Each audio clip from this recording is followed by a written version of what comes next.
우리가 잘 알고 있는 한동안 베스트셀러가 됐던 마시멜로 이야기라는 책이 있습니다. 그 책 속에 나오는 이야기죠. 1966년 스탠포드 대학의 미셸 박사가 4살의 아이들 653명을 대상으로 해서 실험을 합니다. 선생님, 아이들이 좋아하는 마시멜로를 한 개씩 주면서 선생님이 나갔다가 다시 들어올 때까지 참고 견디면 한 개를 더 주겠다 하고 그들의 반응을 살펴보는 그런 실험입니다. 첫 번째 그룹의 아이들은 참지 못하고 그것을 냉큼 먹었고, 두 번째 그룹 아이들은 선생님이 다시 올 때까지 참고 기다려서 결국 2개를 먹게 됩니다. 그로부터 15년이 지난 후에 그 아이들을 추적을 해보니까 끝까지 참았던 아이들의 학업 성취도가 더 좋았고, 더 좋은 대학에 가고 또 더 좋은 직장 생활을 했다고 하는 것입니다. 그리고 그들의 삶을 계속 추적해보니까 사회적으로 인정받는 그런 지위에 있었다고 하는 이야기입니다. 반면에 참지 못했던 아이들은 비만이나 약물 중독, 그리고 사회적인 부적응자로 살아간 아이들이 많았다는 이야기입니다. 절제한 아이들과 그렇지 못한 아이들의 나중의 결과가 그렇다는 실험 보고의 이야기입니다. 그렇습니다. 절제는 우리가 자동차의 브레이크와 같다고 표현합니다. 자동차의 모든 부속이 최상의 상태라고 할지라도 브레이크가 고장나면 달릴 수가 없습니다. 달리면 죽는 것이죠. 마찬가지로 개인적인 능력이 탁월하고 인간관계가 좋아도 인생의 브레이크인 절제에 이상이 생기면 결코 존경받거나 성공적인 인생을 살아갈 수가 없습니다. 그래서 우리가 인생에서 성공하려고 하면 절제를 해야 되는데, 그것을 너무나 잘 알고 있는 사도 바울도 고린도전서 9장에서 이렇게 말합니다. 이기기를 다투는 자마다 모든 일에 절제하나니. 이기기를 원하는 사람들은 모두가 다 절제한다라는 이야기입니다. 오늘 이 아침에 우리가 읽은 성경 본문 말씀 갈라디아서 5장에도 보면 성령의 열매에 대해서 나옵니다. 성령의 9가지 열매를 쭉 이야기합니다. 성령의 열매는 사랑과 기쁨과 화평과 인내와 친절과 선함과 신실과 온유와 마지막에 절제다. 근데 왜 성령의 9가지 열매를 이야기하면서 절제를 맨 마지막에 놨을까? 이건 중요도 순서에 따라서 분류해 놓은 게 아닙니다.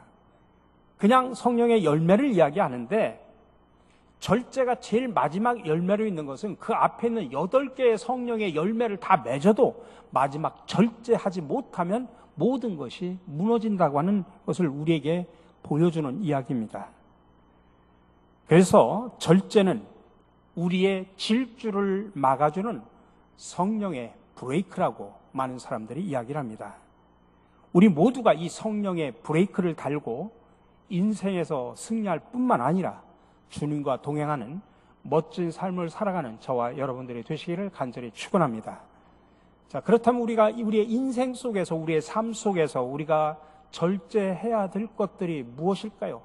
수없이 많이 이야기할 수 있지만 저는 오늘 짧은 시간에 3가지만 말씀을 드리려고 합니다. 첫 번째는 우리의 생각을 절제할 수 있어야 됩니다. 생각. 수도원 영성의 아버지라고 불리우는 안토니오스는 우리가 영적 생활하는데 최고의 적을 2가지로 표현했는데, 하나는 상상력과 환상이라고 표현했습니다. 왜 우리의 영성 생활의 적을 상상력이라고 표현했을까? 상상력이라고 하는 것은 생각이 만들어낸 것이기 때문에 그렇습니다. 근데 우리는 그 생각을 절제해야 됩니다. 왜 그러냐면 우리가 신앙생활을 하는 속에서, 특별히 영적인 생활을 하는 우리 속에서 생각은, 마귀가 꼭 사람의 생각을 사용해서 역사를 하기 때문에 그렇습니다. 마귀가 다양한 통로를 통해서 인간의 어떤 아킬레스건을 건드려서 무너지게도 만들지만, 가장 크게 인간을 무너뜨리게 만드는 게 인간의 생각에다가 마귀의 생각을 집어넣습니다. 그래서 그 생각이 계속 드러나게 해서, 생각에 집중하게 해서 그 생각대로 행동하게 만든다는 이야기입니다. 대표적인 예가 요한복음 13장에 나오는데, 마귀가 예수님의 12 제자 가운데 가룟 유다의 마음에다가 어떤 생각을 집어넣냐면 예수님을 팔아버리려고 하는 생각을 집어넣습니다. 근데 가룟 유다는 그 마귀의 생각에 사로잡혀 버립니다. 마귀가 넣어준 그 생각을 절제하지 못합니다. 그 생각이 그의 마음을 온통 사로잡습니다. 결국 가룟 유다는 그 생각에 사로잡히게 됐고, 그 생각은 그의 감정을 자극하게 하고 결국에는 의지적인 결단을 하게 합니다. 그래서 가룟 유다는 결국 그 생각에 이끌려서 결국 예수님을 팔아버리게 됩니다. 구약성경 예레미야서 6장 19절에 보면 이 생각이 얼마나 중요한지를 말합니다. 땅이여 들으라, 내가 이 백성에게 재앙을 내리니 이것이 그들의 생각의 결과라.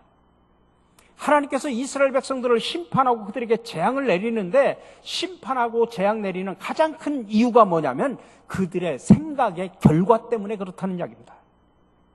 이 생각의 결과는 두 가지 측면으로 이해할 수 있습니다. 하나는 이스라엘 백성들이 늘 망하는 것을 생각했기 때문에 망하게 되었다, 그렇게 해석할 수도 있고, 또 한 가지는 그들이 못된 생각을 했기 때문에 그것 때문에 못된 행동을 하고 그 못된 행동 때문에 재앙이 내려서 망하게 되었다, 이렇게 해석할 수도 있습니다.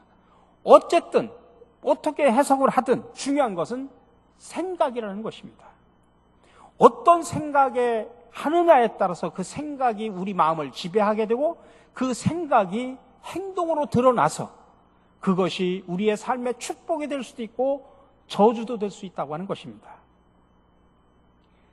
그런데 여러분, 우리가 신앙생활을 제대로 하면 생각이 바뀌게 됩니다. 생각이 바뀌면 말이 바뀌게 되고 생활도 바뀌게 됩니다. 왜 그러냐면 생각이 바뀔 수밖에 없는 것은 우리 자존감에 변화가 생기기 때문에 그렇습니다. 우리가 예수 믿기 전에는 마귀의 자녀였습니다. 마귀의 종이었습니다. 근데 이제는 하나님을 믿고 우리는 하나님의 자녀가 되고 우리는 거룩한 성전이 되었습니다. 물론 지금 아직도 나는 내가 질그릇과 같이 깨어질 것 같은 보잘것없는 존재지만은 내 속에 보물인 보화의 주인이신 예수 그리스도가 내 안에 계시기 때문에 내 생각이 달라지고 내 자존감이 높아지고 높아진 자존감 때문에 파생되는 모든 생각이 달라지는 것입니다. 그러므로 여러분, 신앙생활 속에서 무엇보다도 생각을 절제하고 다스리시기를 주님의 이름으로 간절히 축원합니다. 두 번째는 보는 것을 절제할 수 있어야 됩니다.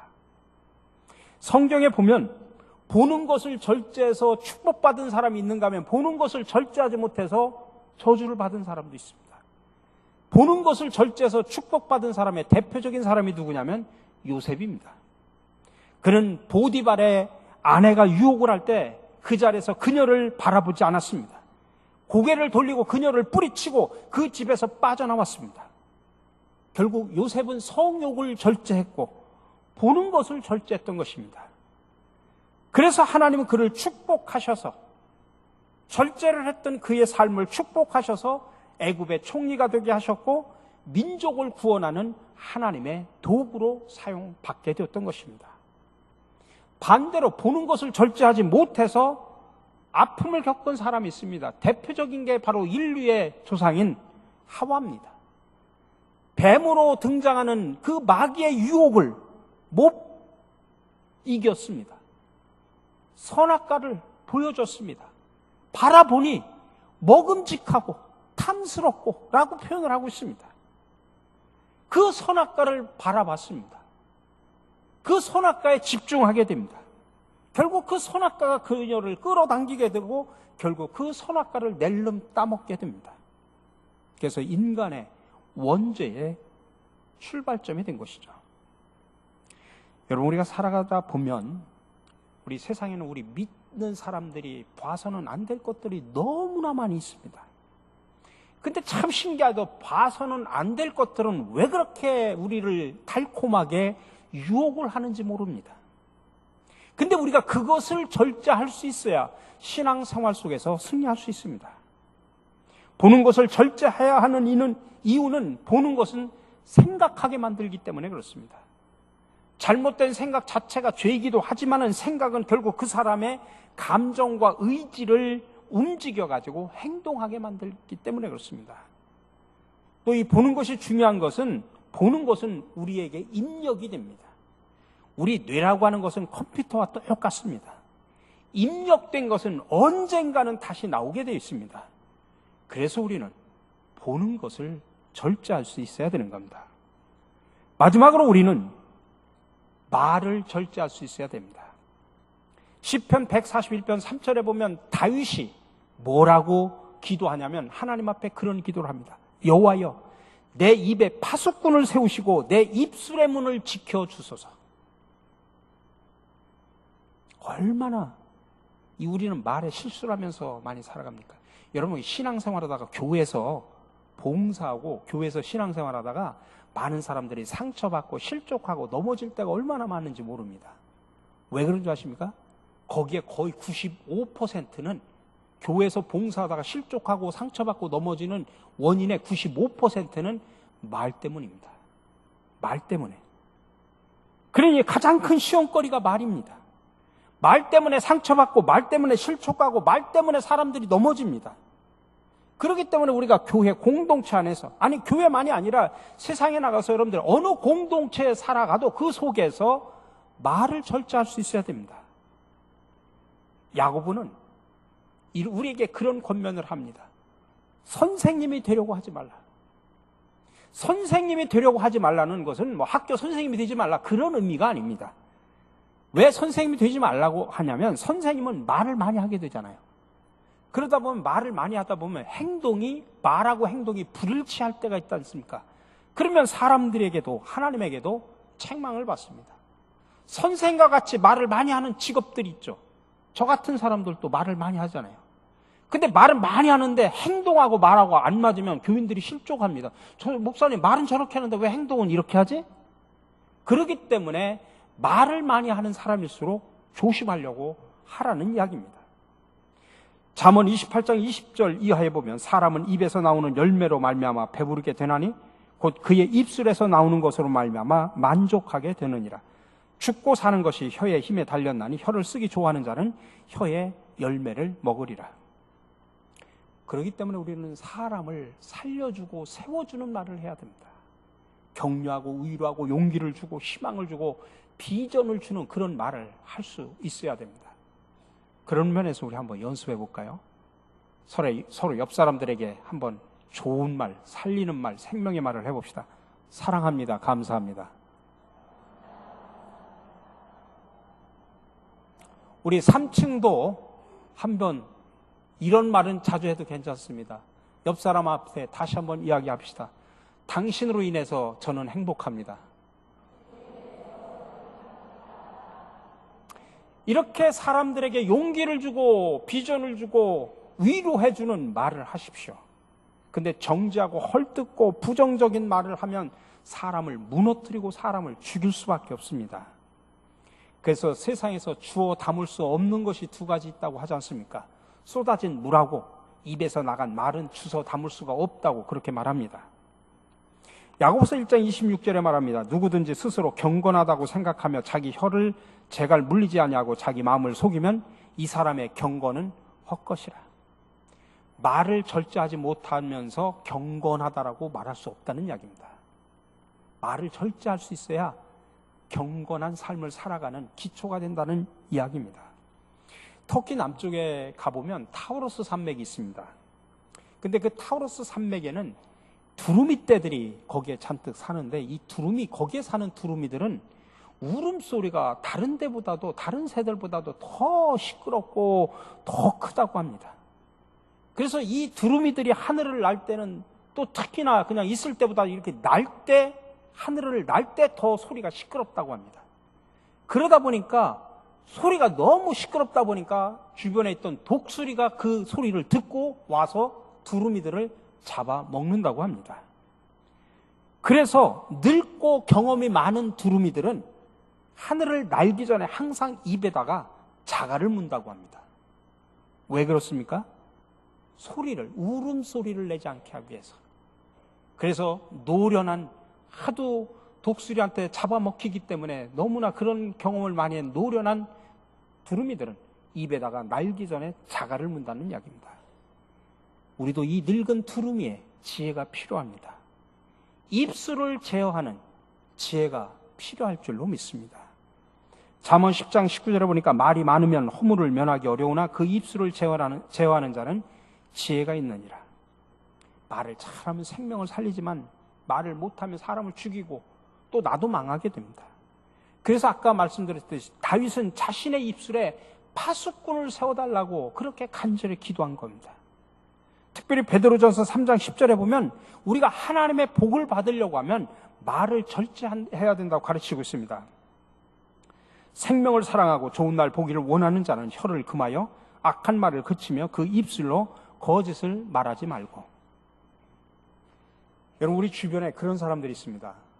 나는 화통해가지고 할 말 다 한다고, 속에다 묻어놓지 않고 난 하고 싶은 말 다 하고 그러나 뒤끝은 없다고. 근데 여러분, 할 말 다 하면 본인은 속이 시원할지 모르지만은 상대방 그 말 때문에 죽습니다. 상대방이 죽는지 무너지는지 상처받는지 모르고 자기는 할 말 다 한다고 그래요. 그리고 자기는 뭐 속이 화통한 사람처럼 이야기합니다. 정말 그 사람은 사람 죽이는 사람입니다. 우리가 그래야만 안 됩니다. 우리가 절제할 수 있어야 됩니다. 절제되지 않는 언어는 그래서 독침을 쏘는 것과 똑같다라고 말합니다. 그 독침 때문에 다른 사람을 죽이고 결국 나 자신도 죽을 수 있다는 사실입니다. 그렇기 때문에 우리가 좋은 말, 하나님의 뜻에 합당한 말만 골라서 할 필요가 있습니다. 이런 사람들의 언어는 좋은 보약과도 같다고 이야기합니다. 왜? 남도 살리고 나도 살리는 약이 될 수 있기 때문입니다. 그러므로 오늘부터 저와 여러분들이 교회든 가정이든 나가서 어느 곳에 있든지 여러분 말을 절제할 수 있기를 주님의 이름으로 간절히 축원합니다. 자, 그렇다면 우리가 이렇게 어떻게 해야 이렇게 절제하는 삶을 살 수 있을까요? 절제는 그냥 되는 게 아니에요. 세 가지가 필요합니다. 첫 번째로 복음을 체험하셔야 됩니다. 복음을 체험해야 됩니다. 복음이라는 게 다른 게 아닙니다. 아담 안에서 잃어버린 것을 그리스도 안에서 회복하는 것, 이게 바로 복음입니다. 그 회복은 그리스도의 십자가의 사건으로 이루어진 겁니다. 그 복음의 능력이 회복이 되면 나의 죄와 나의 모든 저주가 주님에게 옮겨지고 그것이 그리스도의 십자가와 함께 죽어버리고 그리스도의 승리와 생명이 내게 임하는 줄로 믿으시기 바랍니다. 두 번째로 여러분 영적으로 성숙하십시오. 여러분 성숙하면 절제가 자동으로 됩니다. 어린아이들은 감정을 통제를 하지 못하지 않습니까? 절제하지 않습니다. 근데 점점점 장성할수록 성숙해지면 절제하게 됩니다. 마찬가지로 영적인 것도 마찬가지입니다.